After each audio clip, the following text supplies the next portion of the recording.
Good morning, I'm Alex Senji and it's 11 a.m. Welcome to the Friday Sports Buzz. Coming up on today's show, we take you to the Portland Gig Rowing Club. Bronwyn Ashley Jones interviews Muay Thai fighter Janine Davies. Connor Dunmore looks into sporting injuries and Callum Crompton will look back on Bournemouth's FA Cup win last night. AFC Bournemouth faced Swansea City in the FA Cup fourth round last night. We can go live to the Vitality Stadium to join our reporter Callum Crompton. Callum, it was quite the night for the Cherries and their fans.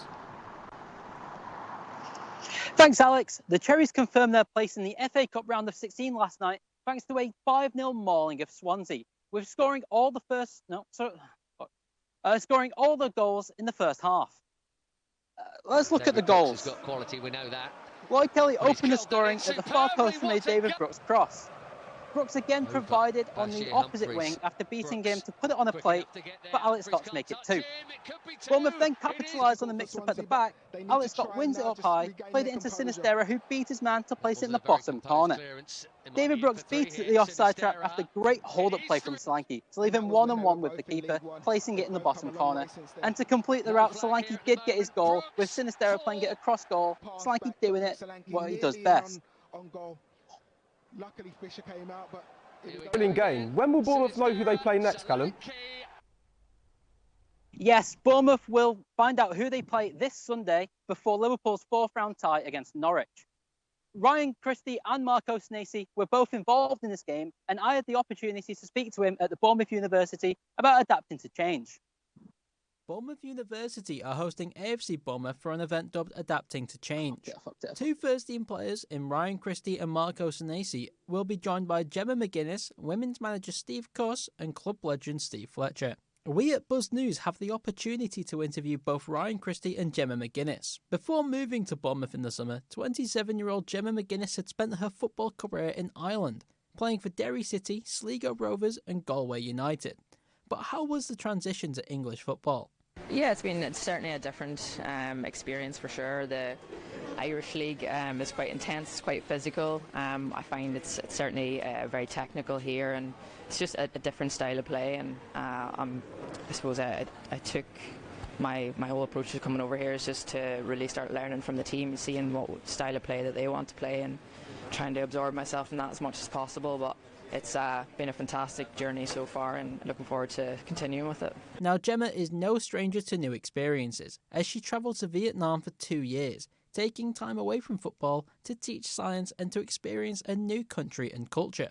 Yeah, it was incredible. For me, it was just a learning experience. I wanted to do it as soon as I got out of university, before I got stuck into, I suppose, my career now. But it's certainly helped me to adapt now, and coming into a new environment, a team like this, having had that experience before, going into a new culture and learning the way of life in Asia. So coming over here wasn't too much of a shock between the UK and Ireland as well. It's not much of a change, but new people, a new experience all the same, and that experience I had in Asia certainly helped in a lot of areas of my life for sure. Adapting to change is something that I can personally experience coming all the way from Manchester down here for university, and I'm sure countless other students have felt the same daunting experience. Now, this event adds a sense of relatability and humanity to the players like Gemma McGuinness and Ryan Christie. Coming from Celtic, Ryan Christie tells us how it was to adapt to a new club with different expectations. Yeah, obviously a little bit different, obviously different in certain aspects. Obviously at Celtic there's a massive pressure to to win the league and to win cups season in, season out, whereas down here what you want to achieve is probably a little bit different, but the drive and the determination for that is still matched, is still the same. So not miles away from each other, and certainly I look back at my time at Celtic, but it's definitely helped me that I can cope with the changes coming down here and playing for different teams. Christie handled the club transition well, but how was it adapting to life by the sea? Outside of football, amazing, I would say. Obviously, Celtic, amazing big club, but Glasgow, busy city that lives and breathes football, so it's hard to kind of get away from it a little bit. Whereas, down here, life's a little bit more relaxed. It's the kind of the beach life, and even the temperatures have been nice to me since I've come down. So yeah, listen, I'm loving it. You know, a more chilled life outside football, which is nice to relax and switch off a bit. With the arrival of Cherries manager Andoni Iraola, Christie's found himself playing in a deeper role than where he's previously played for Bournemouth. Yeah, listen, it's been amazing. Really enjoyed it. You know, a bit of a learning curve, which is, you know, even at 28, it's nice to be coming in and doing something new. So, not something that was completely alien to me. You know, I played that position, you know, through my youth and when I was growing up. So, you know, it's almost kind of back to where I started. And yeah, I'm loving it. So long may it continue. Cherries fans will hope that the Scotsman can continue his fine run of form until the end of the season. Callum Crompton, Buzz News. We've got some breaking news to bring you, and it concerns Liverpool manager Jurgen Klopp. Our reporter Matt Dunster has joined me. Matt, what can you tell us? Thanks, Alex. It's news that's taken the football world by surprise this morning. Jurgen Klopp is to leave his position as Liverpool boss at the end of the season. The Reds are currently top of the Premier League table. A statement on the Liverpool website says that Klopp has informed the club's owners of his intention to leave in the summer. Klopp has been in charge for 8.5 years, in which he's won 6 major trophies. He said that he's running out of energy and cannot do the job again. Elsewhere in sport this week, England are currently struggling in Hyderabad as India extend their lead to 246 runs. In tennis, Novak Djokovic's Melbourne dominance has come to an end at the hands of Yannick Sinner. And in non-league, Poole Town look to continue their playoff charge as they travel to relegation-threatened Tiverton. That's all this morning. Back to you, Alex. Southampton are preparing to face Watford in the FA Cup. The Championship side are looking to secure a place in the 5th round for the 3rd successive season. Now to Speedway, where Poole Pirates are gearing up for the new season. It was a successful 2023 for the Dorset club, and I've been along to hear about how they've been looking to follow that up this year. I'm here at Poole Speedway to talk to promoter Danny Ford about the challenges he's faced since taking a more hands-on role from his father in 2020, and the life of a Speedway promoter as a whole, and how he envisions the future of the Poole Pirates. Danny became co-promoter in 2020 after his father was offered a job abroad. So my dad has owned the club since 1999, so I've been born and bred here. Do you know what I mean? I've grew up in this very stadium, you know, I've spent so much time here, and I'd say that when I was young I wasn't that interested in Speedway. I was more interested in football, to be honest. You know, Speedway was something that, rather than something that I chose to go to, something I was forced to go to because, you know, my mum and dad both worked here at the time. So, but since then, you know, I've grew to really appreciate the sport, and yeah, the more I've grown up, the more I've had an interest in it. So yeah, now it's by far my favourite sport. I'm a fan of the sport. Not only do I have the luxury and privilege of running one of the teams, yeah, it's I'm a huge fan of the sport, and I watch it whenever I can. The Pirates are working on a tight budget. Where they once had a considerable amount allocated to advertising, it now mostly comes from in-house online marketing. It genuinely is very tough. You know, we'd love to have billboards up everywhere and, you know, have the Pirates logo everywhere round the town, but it's just not achievable for us right now. So we've got to work with our resources, and yeah, most of that does come in the form of online marketing. Poole Pirates have historically been one of the most successful Speedway teams in the country. I asked Danny how he envisions the future under his leadership and how he intends to replicate his father's success. A few more extensions to this trophy cabinet, you know, that's our aim. And I think that's why we've not only necessarily run a successful business, but why we are the most supported club probably in the UK, because we like to win, and I think winning keeps the fans coming in. So hopefully we can continue winning, or get back to winning ways this season coming. Danny wants to encourage more youth to give Speedway a chance. Yeah, just encouraging kids, making it as accessible. There's also now electronic bikes which are being trialled. They're more for the youth, to bring them through the ranks to move on to the methanol powered machines, and that will make costs a lot cheaper. So, you know, rather than spending £5,000, they can buy one of these ready-made e-bikes, and that kind of gives them the basis of understanding Speedway, gets them learning the techniques and stuff, so gives them a bridge into Speedway. And hopefully, yeah, if we can encourage more youngsters to take it up, that will also encourage the next group of younger supporters to come through. Poole Pirates' successful history means there is always going to be a lot of expectation on the team. Danny believes he has a strong side and is confident for the upcoming season. Yeah, Speedway's a pretty funny sport. Every year, effectively, you've almost got to rebuild your team. It's not like football where, you know, you see a lot of familiar faces back. We've got a few faces back from last season, but basically it's kind of like fantasy football. We're working within a points limit. So because we were relatively successful the last season, we're kind of you're a victim of your own success. So we've got to rebuild things and work to the points limit. So that means bringing in some new riders, and you're always looking for those guys who are going to improve as the season progresses. But this season, I'm really happy with what we got. We got a really strong top end, and then guys lower down who we are quite young, but we're expecting them to improve. Yeah, I'm really happy. I think we're in for a really exciting season, and hopefully a successful one as well. This has been Alex Senji, Buzz News. We're now moving from the motorsport track to a fast-growing sport based on the water.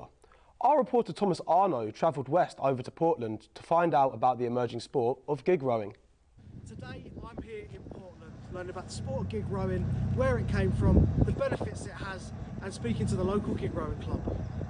Gig rowing dates as far back as the late 17th century, originating in Cornwall, where small boats known as gigs were used as work boats. I spoke to gig rower Dennis more about the history of the boats.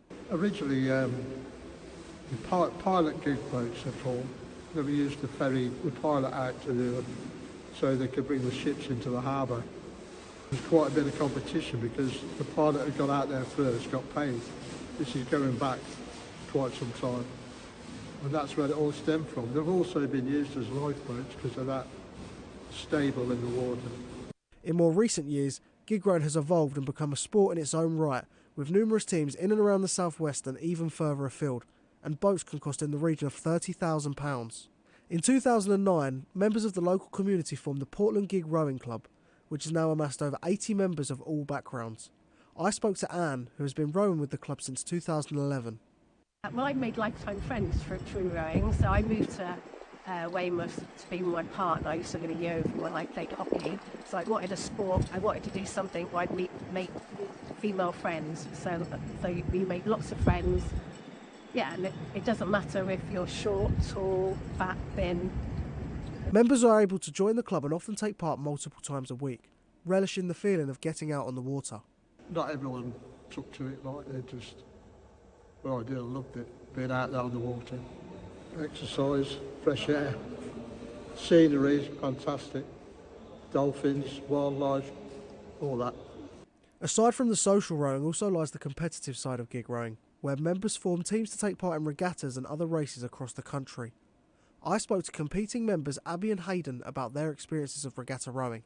I think we're both more competitive, but we do like the social aspect as well. So predominantly we train, don't we, during the week and at the weekend with the aim of getting into the teams to then row competitively. But as I say, if an opportunity come about where we could just go out socially for an afternoon, then we usually take it up. But I think it's you're in the boat, and especially when you're in a race, that's just something else. You know, you're against other gig rowers and you hear the pins go, it's like thunder, and that sort of gets you revved up, and straight away you're sort of, that adrenaline rush obviously makes you feel good as well, and I think that's what people sort of keep going for. That's what I probably am doing it for, really.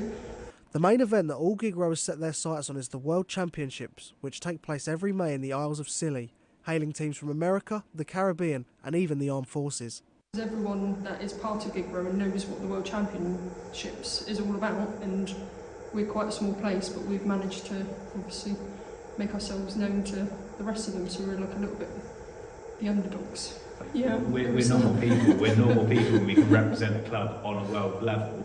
Yeah. You know, again, it might not be to the same scale as other sports, but we had men's vets. They finished 9th in the world last year. So to say that Portland has a team that's 9th in the world is really cool. After being founded in 2009, Portland Gig Rowing Club is celebrating their 15th anniversary this year. I asked members about some of their fondest memories of their time at the club. We were out in Swanage and we were going round our second turn, and you're not supposed to break a hard pin, they're there for a reason, because you're only supposed to break the soft. But I'm not really sure what happened. I think I just tried to give it a little bit too much, broke held pin, broke the soft pin, lost my oar, so it went floating off. And what should have been a 15-minute race turned into 25 because everyone else had to row back so I could get my oar so we could finish the race.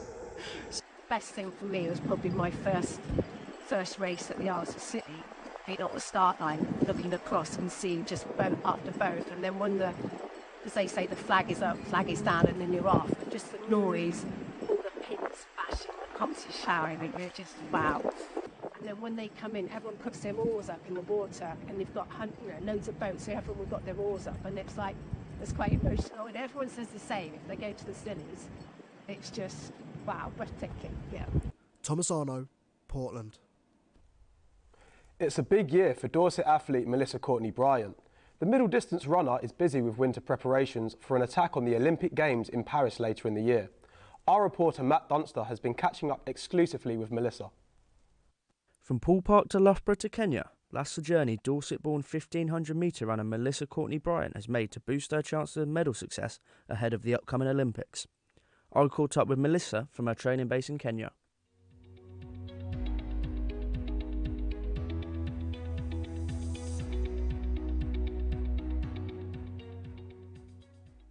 Eighth trip here. So I've been coming here since 2014, so a long time.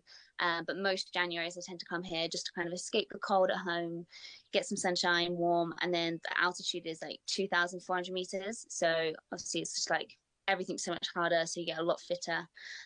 So yeah, preparation's going well. Last summer, Melissa shattered the Welsh 1500-metre record, taking her to the third on the UK all-time records behind Dame Kelly Holmes and Laura Muir. In doing so, she became just the third female runner to run sub 4 minutes in the competition, a feat that has been an ambition since she began running. It was a Diamond League, but it was like a non-Diamond League event, so it wasn't actually in the televised window, so no one could really watch it. But I didn't know if they were watching, if they found like a weird stream or anything, but I knew I was in good shape, so I kind of just went with it. The Ethiopians went off really hard. They were running like I'd say probably closer to 3:54, 3:53 pace at the beginning. So I let them go, and then I led the whole of the chasing group until like an Australian came on my shoulder, probably maybe like 500, 600 to go. And I know her really well, I've raced her a lot. So I kind of wanted to go with her, but wasn't sure if I could because I could see the clock at like a K in, and I was like, this is the quickest I've ever done. So you kind of need to like hold back a little bit. So yeah, I felt like everything just kind of fell into place. I was just very confident in that race of what I was going to do. But when I actually crossed the line, I had no idea what time I'd ran, and I was convinced it was under 4, but there was nothing on the board. And it was one of those moments where you're like, really want to celebrate, but it's taking like 10 minutes to come up and load. So all these girls were just like sat on the track, just waiting to see what we'd all run. So it was a little bit of an anticlimax, but it was really good. Like as soon as I got through the mix zone, in my bag, like got my phone, like called my husband, my dad, everyone, like they were just like over the moon. Obviously they couldn't see it, but they were just like refreshing the results non-stop. Despite the upcoming World Indoor Championships, full focus for the talented long distance runner is on the Olympics. The primary focus is on the Olympics. So yeah, even if things don't quite happen indoors and I don't make the world indoor team, like that, yeah, that's not my focus. Everything is geared up towards making Paris in that like 1500 and hopefully making that Olympic final. But the depth in British women in 1500 is really hard anyway. So first of all, yeah, I've got to show form, do well at British Champs to make that. Next stop on the pathway to Paris is the British Championships in July, with Melissa aiming to secure her Olympic dream. Matt Dunster, Buzz News. We've all faced different pathways in life, but for Janine Davies, her pathway took her from Bournemouth nightlife to Muay Thai world champion and more. Bronwyn Ashley Jones went to find out more about the 51-year-old's success. I'm at IFM Gym to speak to Janine Davies, a former British kickboxing champion, world Muay Thai champion and European weightlifting champion, as well as author, to see how she overcame the difficulties in her life to get these achievements. I never thought that I could become a world champion Thai boxer. Once I sat with the world title of that, I was like, oh my God, look at me. Look at me. I can do anything. From an early age, Janine has had huge ambitions. In her early 20s, she moved abroad where her martial arts career began.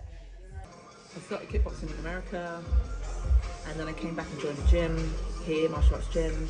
And then I was in the gym one day, I started fighting and then I snapped my knee, and then I was in the gym rehabbing, And this guy came over to me and said, do you want to be part of the powerlifting team because you look pretty strong, or you are, because you see me lifting, he said, you're quite strong. And I was like, yeah.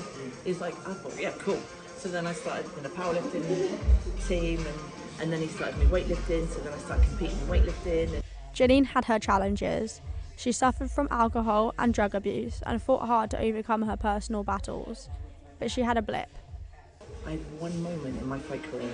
I had my first fight, and then I had my second fight 4 weeks later, and in the middle of that, my friend came over from San Francisco, and I went out and I lost my heart. I didn't get in until 11 o'clock the next day, and blah, blah, blah. I had a great night, but I had to ask myself, what do I want? Do I want to see where this goes, or do I want this life? And I was at a point in my life where I went, I'm done with that. I need to see where I can take my life. Despite these challenges, she has continued to thrive in her sports. Thai boxing and the martial arts is brutal. Oh, it comes to a point where you just can't get smashed in the face anymore. It's tiring. I've got a few clients at the moment. I've got these big guys that I have to train, and it's just grueling. Just get smashed up all the time, week in, week out. And I can do it, but I have to ask myself, do I want to keep doing it? You know, I've got to think in 9 years, 8 years, I'm going to be 60. Right? And that's just like, do I want to be holding pads for 100 kilo men at 60? I mean, it just doesn't compute with me.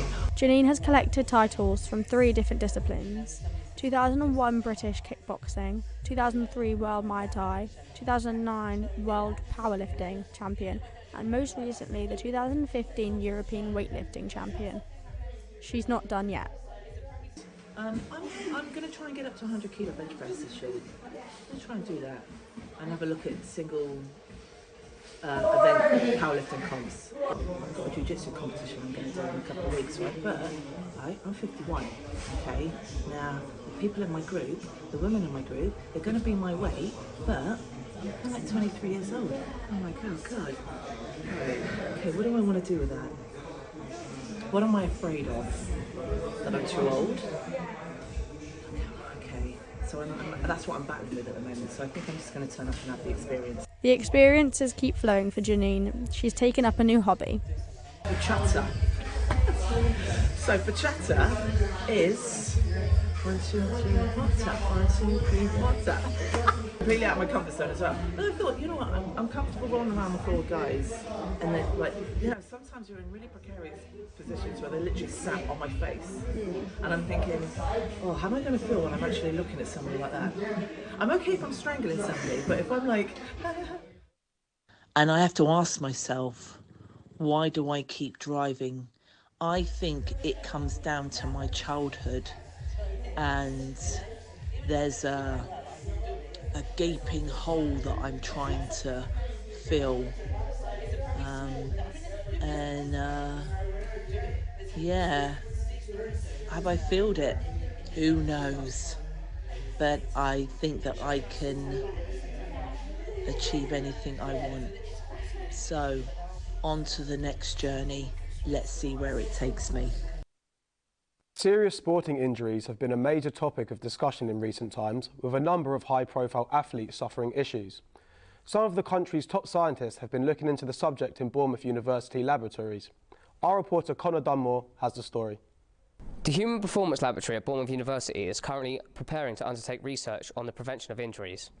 I spoke to Louise Burgess, lead researcher on the topic. So myself and some other researchers here at the university have just launched a new study in collaboration with SportBU and their performance sport department here at the university. And what the study aims to do is collect data on lifestyle and health factors that might lead to an increased risk of injury within our Team BU athletes, to hopefully identify some correlates to injury within the university and then inform future injury prevention strategies later down the line. There is a known shortage of data on injury prevention, which is the basis behind the work that Louise is doing. So what we're aiming to do is increase the knowledge in this area to hopefully be able to implement interventions that will help reduce injury risk, therefore improving student well-being because they're able to study and play sport as they would be when they're healthy and not injured. Naturally, collision sports such as basketball or rugby cause greater risks of getting hurt. I asked Strength and Conditioning Services Manager Daniel Bower about the work he does to minimise the risk of injury. Generally trying to develop a bit more muscle mass, which will help them protect their joints, protect their skeletal system, and then other sports, so let's take basketball for example, obviously lots of change of direction, so we want to teach technique but also develop stronger tendons around the ankles, knees, hips, joints that are going to be relevant for that sport.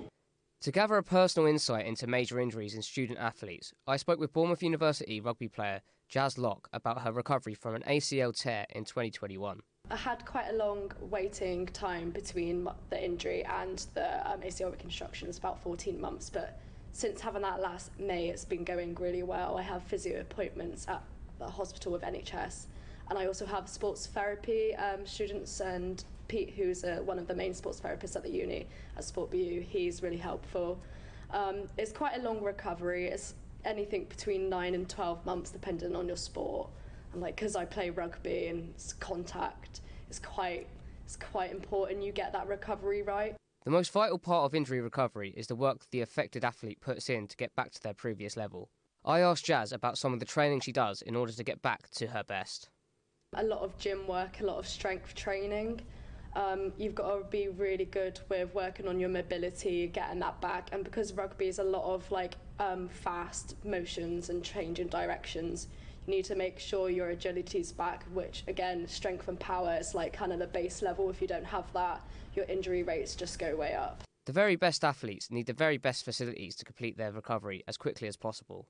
Leader of BU's Sports Scholarship Programme, Martin Wells, told me about the rehabilitation facilities that the university offers. Our rehab services in our treatment room downstairs, where we've got Normatex, we've got game-ready machines, massage guns and an in-body machine, so that there's lots of opportunity for people to do a little bit of their own rehab, which never replaces, obviously, people. I think that the people doing those rehabs are invaluable, but not everyone can be available at those times, so having that secondary opportunity, and it's inundated all the time with people jumping in, just recovery sessions, and if there is injuries, they jump on the game ready to reduce inflammation so that they can then get the more details.